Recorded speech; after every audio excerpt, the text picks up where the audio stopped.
Hi everyone, it's Mary Jo. Welcome back to my channel. Thank you to everyone who's been subscribing and watching and sharing and commenting and sharing some things with me in emails. I appreciate that. And if you haven't subscribed, you might like to, so this way you'll get noticed from YouTube when my videos are up. I don't get your email, so I wouldn't solicit you in any way. And thank you to everyone who's been booking readings with me. It's so nice to meet you over the phone or FaceTime or Skype, and even in person for the people that are local to me. Thank you to everyone who's been helping my channel to grow and to get me seen and heard. I do really appreciate it. Thank you so much. I really, truly feel blessed. And this is our new moon, supermoon in Gemini. When we have a supermoon, the moon is that much closer to the earth than other times. So for many parts of the world, it will really feel and very much stronger and be that much larger for you to see. Okay, now we know with the moon, it has no light of its own. Okay, it's only visible due to the sun's light and the sun's warmth and heat reflecting back to earth. The sun is our ego.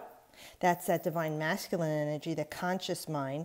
And the moon is the id, the subconscious mind, the divine feminine side. It's your instinct.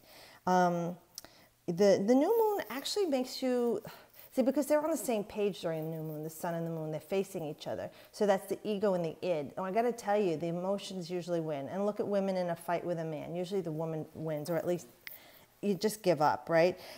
And let the woman win.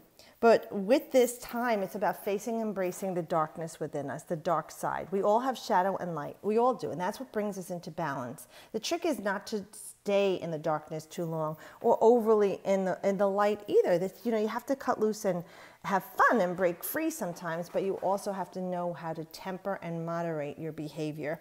So with the moon here in this new moon phase, it's instinct.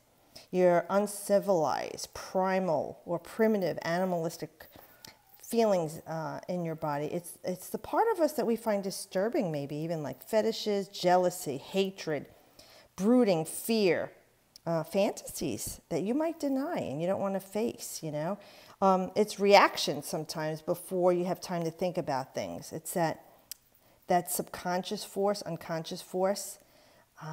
Sometimes you react to emotional stimuli, because the moon does rule the five senses, And the position of the moon in your horoscope is second of importance to the sun or your ascendant. So like the sun and the moon is the give and take in us, the light and the dark, the action, the reaction, the masculine, the feminine, the radiance, the sun radiates, and the reflection, the moon. So you have fire and water there, your conscious and subconscious mind. Like in history, you had Luna and Sol, Diana and Apollo, Selene and Helene. Those are cosmic pairs. They're luminaries. The sun and the moon are not planets, they're luminaries.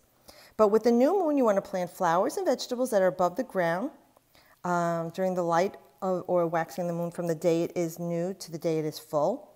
And you plant flowering bulbs and vegetables that are below the ground during the dark or waxing waning of the moon, from the day after it's full to the day before it is new again. That's for a larger taste of your harvest, because the moisture in the soil is wetter during the waxing moon, it's above ground, and the moisture in the soil is lower during the waning moon, it's more below ground. So that's what we have with the new moon, it's waning. But we want to plant the seeds of what we want to grow in the next 30 days. We want to initiate new activities, new things, important calls and meetings we didn't take care of. And remembering that this is an air sign with Gemini, we want to use things that are symbolic to the air. So you want to do this outside, perhaps. Writing is very much Gemini because it's ruled by Mercury. And it is about like maybe writing your intentions down out in the open air. If you can't be outside, maybe have some nice incense going, candles, the things that go through the air, soft music or whatever music you rock out to or really dig and enjoy. Whirligigs, flags, those pretty lanterns that light up and go into the sky. Anything that would be symbolic of air to you that would help with the energy. And you can write it down, and if you like, you could tear it up and throw it to the wind. You could burn it and let the ashes fly. You could bury it, whatever you want to do, but write it down, okay, because that's very much about the Gemini, communication and writing skills and being in your physical body mind. So I pulled the sun and the moon in my lovely gilded tarot deck and Gemini. Okay, this is the Lover's card. And in the Tarot, Gemini is the Lovers. Number 6, which is about balance and harmony. It's the loving and nurturing and creation. But the Lovers is about making good choices. It's the seeds of our desires we're planting, and this is the things we desire in our life. It doesn't have to be a lover. It can be. It could be the love of your life is the perfect dream vacation, the new home, the car you want, having a child, money for a wedding, a great vacation of a lifetime, you know, the great career, schooling, education. See, each of us have different desires and they change in our life. So for this new moon in Gemini, we want to plant the seeds of that which we desire, that we feel we need to complete us in our life. So I use both the Fairy Oracle cards, The Wild Wisdom of the Fairy Oracle by Lucy Cavendish. And, you know, I did feel inspired to also pull one of Nature's Whispers Oracle cards. Now here with our ego and our id, this is our conscious and subconscious or unconscious mind. So here the divine masculine, divine feminine. So what is it that's blocking us in our shadow side, our dark side? We have the fairy wishing well, manifestation, expectations, and offerings. It's number 7.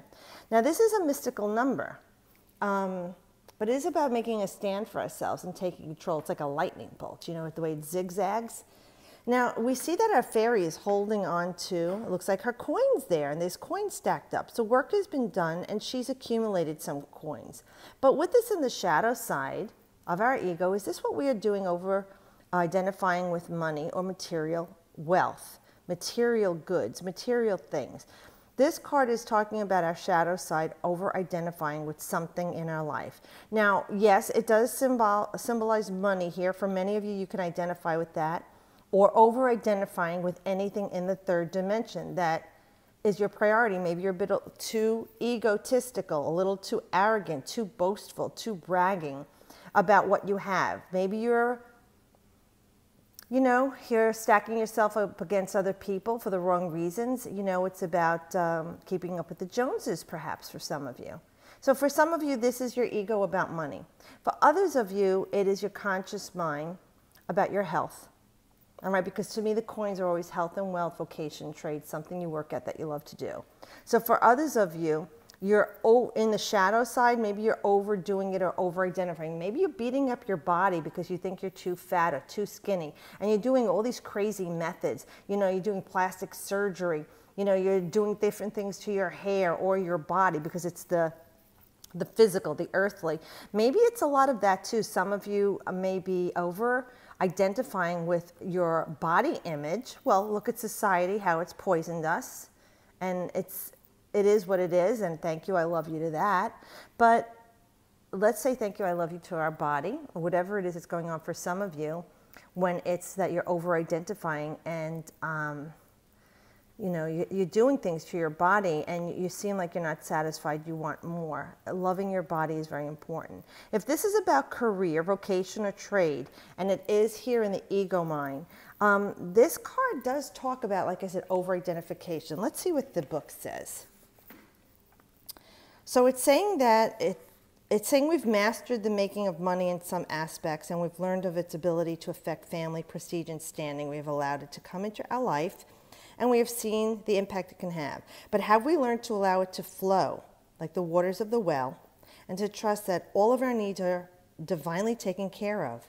This card, while showing us that creating with money is definitely something we are working at mastering, it reminds us that we may get caught up in that process and forget to the extent about the source.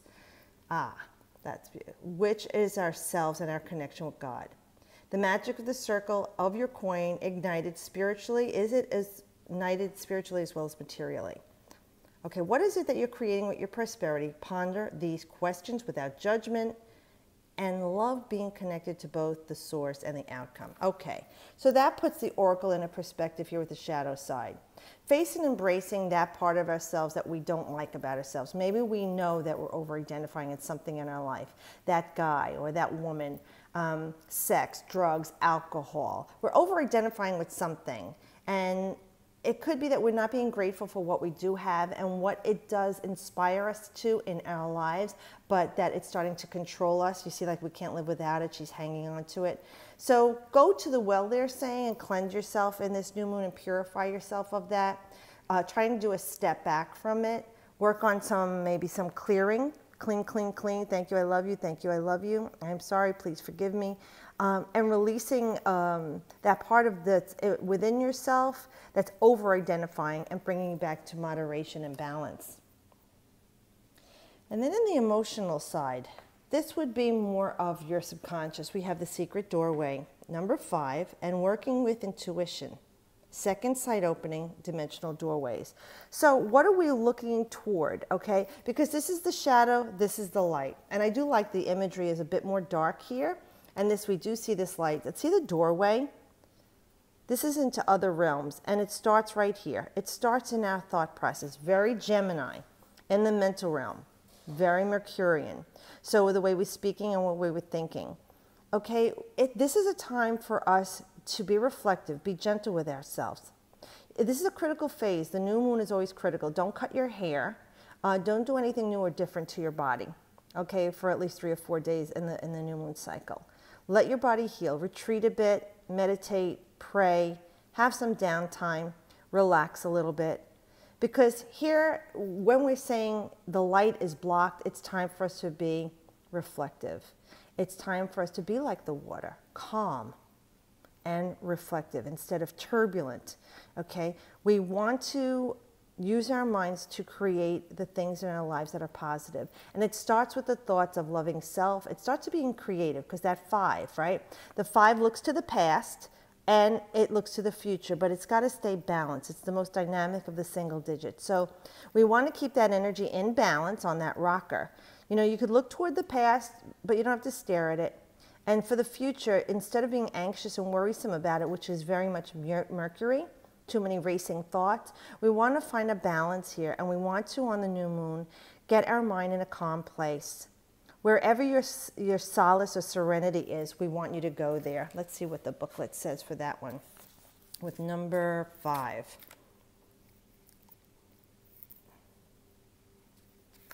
Let's see. Okay, so with number 5, we have with secret doorway, being able to see change ahead, but not knowing how to deal with it. Understanding that in order to learn something new, one must forget about one thinks one knows. Getting down to the level of others who you do not know, receiving messages from nature. Understanding that wonderment is the natural process of change. So here we're seeing like she's literally getting down to the ground. That's a different perspective. She's looking at life from a different perspective. Like when you get on your hands and knees to baby-proof a house, you see things differently the way the baby would see it. That's the same thing.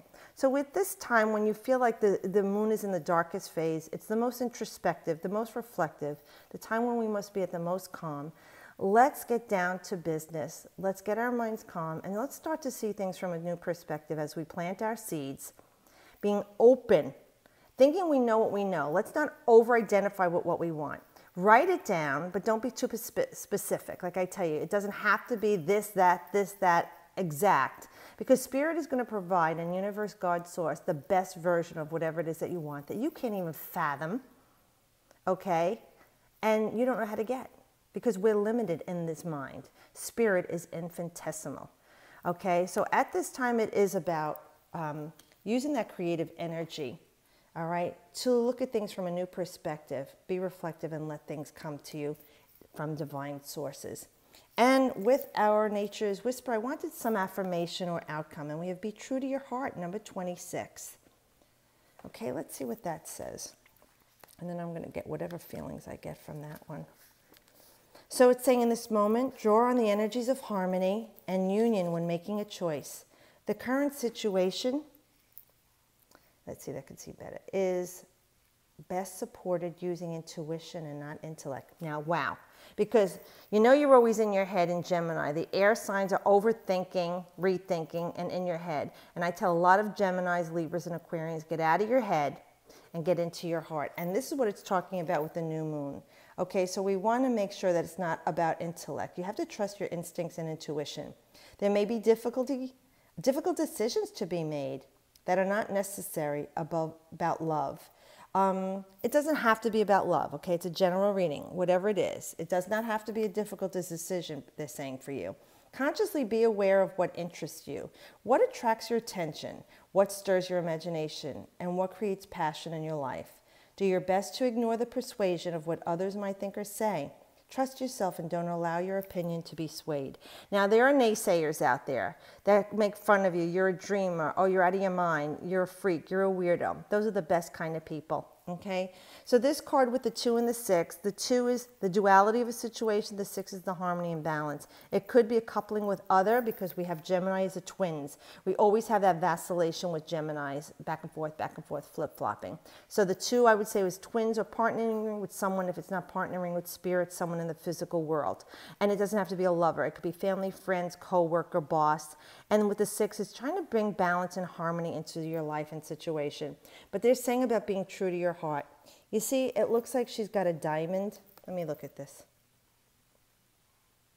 Yeah, it looks like a diamond in her hand.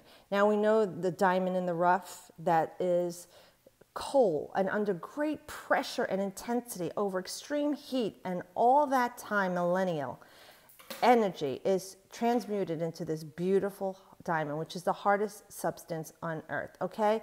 So right now it's saying for a lot of us, we've been through great pressure for a long, long period of time, and it's been rough. And we took this raw state of coal and transmuted the energy, like alchemical processes, into this beautiful, evolved diamond, okay? Taking something from the raw state to the purest form. And this is close to her heart chakra. So we are in this Leo, Aquarius, North Node, South Node polarity for 18 months, and it is about getting to the heart of the matter for the next 18 months.